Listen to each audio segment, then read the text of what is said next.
Muy buenas noches, bienvenidos a Primer Círculo. Hoy vamos a hablar sobre las implicaciones de la guerra en Ucrania, de la invasión rusa a Ucrania, en los mercados energéticos y en particular el gas natural. El gas natural mueve la mayor parte de las turbinas que hacen electricidad en México y a buena parte de la industria. Y para platicar de esto tenemos una experta, Montserrat Ramiro. Bienvenida, Montserrat. Hola, gracias por invitarme. Montserrat, buenas Encantada. noches. A ver, empecemos por este mercado del gas natural que es tan complicado. A ver, la invasión ha llevado a que el gas natural en Alemania se haya disparado por 10. ¿Por qué y cómo nos puede afectar a nosotros? Bueno, digamos, el gas natural es muy relevante porque, como dijiste, es el energético que suministra la industria para todas las actividades industriales, manufactureras y demás. Y además, en buena medida, es el responsable de la mayor parte de la electricidad en el mundo. Depende de cada uno de los sistemas, pero en general se puede decir que es para eso. Y en Europa particularmente es muy relevante para calor. Entonces, tiene implicaciones estacionales y por eso todo el mundo habla de la preocupación que tienen que el invierno se acerca, porque es la manera en la que esas sociedades se calientan, ¿no? Calientan los espacios en donde están. El principal suministrador a Europa es Rusia. Y, digamos, la preocupación es que pasa el ducto por el cual llega gas natural a Europa es a través de un ducto que cruza Ucrania y sigue hacia Alemania y demás. Hay algunos proyectos que trataron o han tratado de diversificar el suministro para Europa y, sin embargo, no están todavía ahí, con la confianza que tenían en que la gran cantidad de gas natural que produce Rusia tendría que tener una salida y esta de manera natural iba a ser siempre Europa, independientemente de las circunstancias geopolíticas. Sin embargo, pues se complicó porque la política pública y la política política del gobierno ruso se ha complicado y por lo tanto decidieron tener una restricción al gas y luego hubo este fin de semana finales de la semana pasada, este accidente en el ducto que pasaba por abajo del Mar del Norte. Y eso hizo que tuviera que suspenderse el suministro y entonces no solo ya tenías un suministro muy complicado por la situación geopolítica, sino que ahora ese ducto se separó. Quisiera decir que el mercado del gas, a diferencia del de la gasolina, el de la gasolina, si no te surte A, pues traes de B. ¿Por qué? Pues porque vienen en barcos.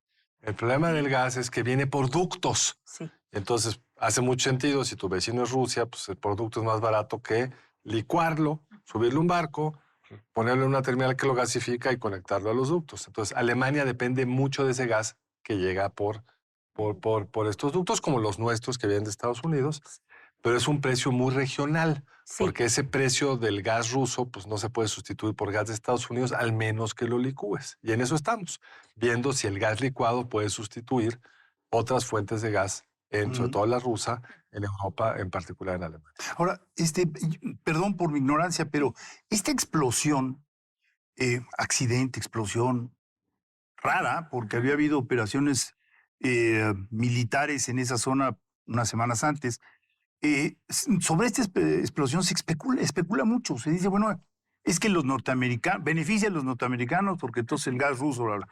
Pero por el otro lado, pues también es un acto de sabotaje que perjudica a Europa en una economía particularmente deteriorada, en un momento particularmente conflictivo. ¿Cuál es tu lectura de esto?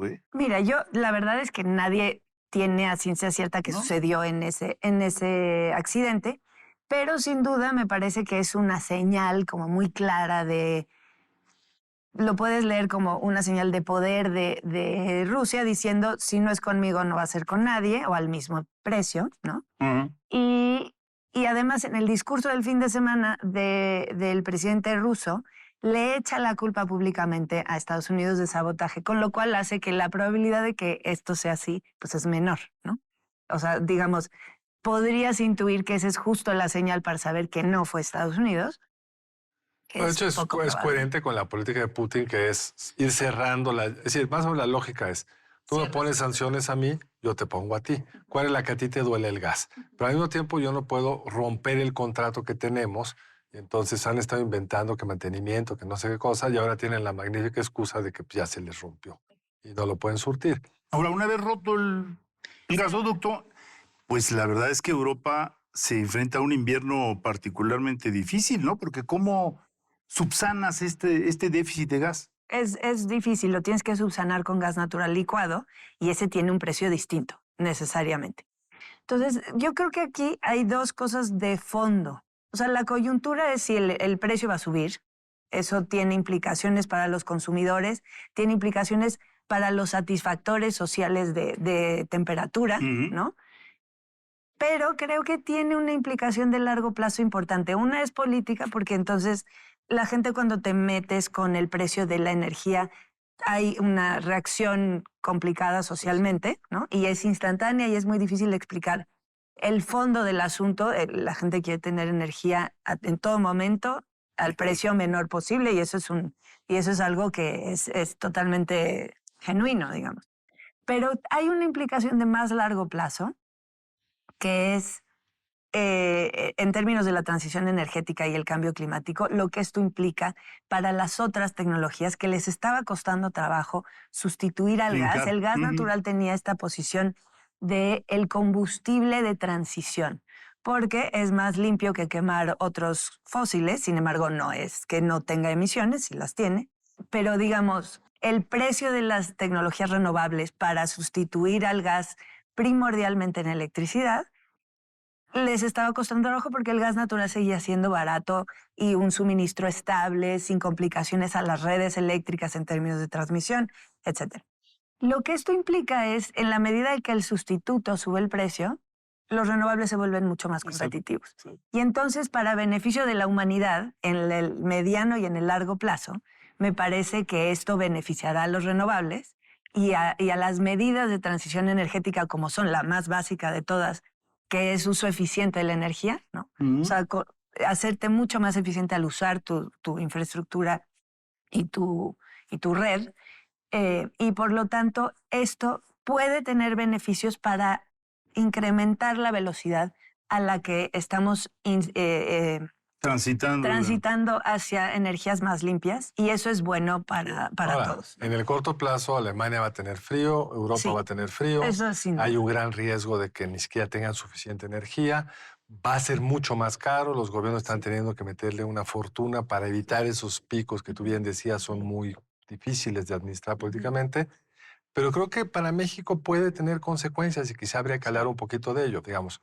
Aunque el precio del gas en México no se subió como en Europa, porque son mercados distintos. El de la gasolina sube en el mundo y sube en todo el mundo, digamos, ¿no? El del gas no. Pero somos tan dependientes del gas de Estados Unidos como Alemania del ruso. Sí. O más.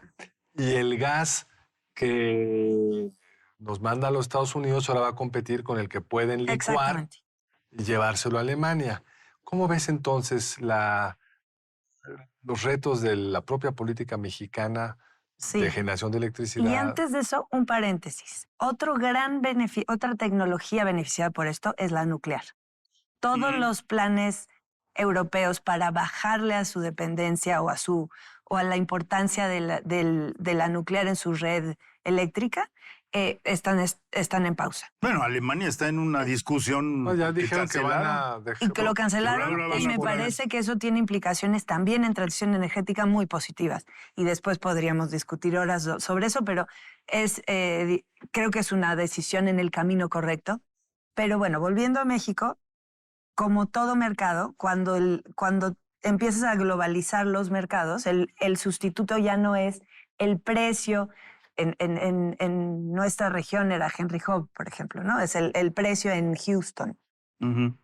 O el precio en el Golfo de México del gas. Cuando ese gas tiene opciones de ir a otros mercados a un precio mayor a través de la licuefacción y el gas natural licuado, el precio que nos toca a nosotros necesariamente es mayor, ¿no? Y dado que todo, el suministro no es infinito, ni lo puedes incrementar de manera instantánea, pues tienes el mismo gas, pero que ahora compite para llevarse a otros mercados con un precio mayor. Y por lo tanto México, y ahí hay dos lados de la historia. Una es nuestra infraestructura para traer gas a México no se ha reforzado, ¿no? Y tiene muchas áreas de oportunidad, digamos. Y, Así dicen los economistas cuando hay Bueno, posibles para- negocios, ¿no? O cuando no quieren o cuando criticar. no quieres criticar sin necesariamente decir deberíamos tener mucho Debería más, meterse. ¿no? Pero bueno, digamos, un área de oportunidad es nuestra infraestructura de transporte de gas natural. Pero luego está toda la parte de no estamos aprovechando las bondades de haber tenido durante muchísimos años un precio regional de gas el más barato del mundo. Y ahora vamos a empezar a tener un precio que va a ir incrementándose, quizá no de golpe y en una proporción digamos, desmesurada, pero sí necesariamente en los próximos meses y años el gas natural de nuestra región, del Golfo de México, se irá incrementando. Incluso los gobernadores de estados del noreste de Estados Unidos estaban reclamando que no le está llegando suficiente gas de Estados Unidos que viene del sur, o sea, que es cercano a México. Estaban preocupados por su propio invierno, entonces puede haber incluso hasta escasez. Sí. Esto en un contexto donde, pues, lejos de depender menos del gas, por las políticas de este gobierno, pues se puso en pausa Ujú. la Así es. inversión en Así es. En viento renovables. y en sol, entonces dependemos más de gas que nunca. Y ahí un poco lo que valdría la pena entender es, todo está conectado. No nada más es un tema, digamos, del mercado del gas como hidrocarburo, sino de cómo tienes una matriz energética que te permite diversificar estos riesgos. Claro. Cuando haces una apuesta por una sola fuente de energía o una sola fuente de combustibles, estás mucho más lábil a lo que suceda en otros lados y en otros mercados y por lo tanto pones en riesgo, digamos, a la población y a los satisfactores básicos en un Bueno, país. quizás sería conveniente explicarle, digamos, a un ama de casa que probablemente el impacto de este aumento del gas no es el boiler, que ese es el LP. No, es el precio de los focos, Sí. de la Comisión Federal de Electricidad, que en algún momento, o los subsidios que van a tener que dar para mantener un precio estable en la electricidad en el país. Un Pero minuto, además- ¿cómo va a ser? ¿Cómo lo vamos a absorber? Tenemos un minuto. Ok, Nancy. pero además de esos precios está el precio de las cosas que compramos. Exacto. Claro. Con las que se manufacturan a través fundamentalmente de gas natural. Y ese sí va a subir. Entonces, Eso ya está subiendo. de hecho. Digo, está. además estamos en un proceso inflacionario muy complicado y si sumas esto a que un insumo para producir las cosas que consumimos todos los días se va a incrementar de manera importante, esto le hace una nueva, digamos, impulso a la Impulso. inflación que va en contra del bolsillo de todos los por mexicanos. Y otra preocupación es quizá la tarifa doméstica eléctrica no tiene, y eso es una de las cosas que me parece que están bien en México, la tarifa doméstica está regulada y por lo tanto las subidas y las bajadas de los combustibles no impactan en el costo del megawatt hora de ese día, Sí, sino no. que digamos se va moviendo en el tiempo. El problema es que eso alguien lo paga. Una cosa es que tú Claro. no lo veas reflejado en tu recibo de luz, pero el gobierno a través de los recursos públicos que están financiados a través de nuestros impuestos se incrementa. Bueno, pues Entonces, con esa nota nos vamos a tener que ir, Monse. Muchísimas gracias. Tema complicado, siempre hay que irlo desmenuzando, pero seguiremos en otra conversación. Muchas gracias. otro día seguimos. Gracias. Mil gracias, Monse. No, gracias. Nos vemos la próxima aquí en Primer Círculo. Gracias. Los esperamos el lunes entrante, aquí en Primer Círculo.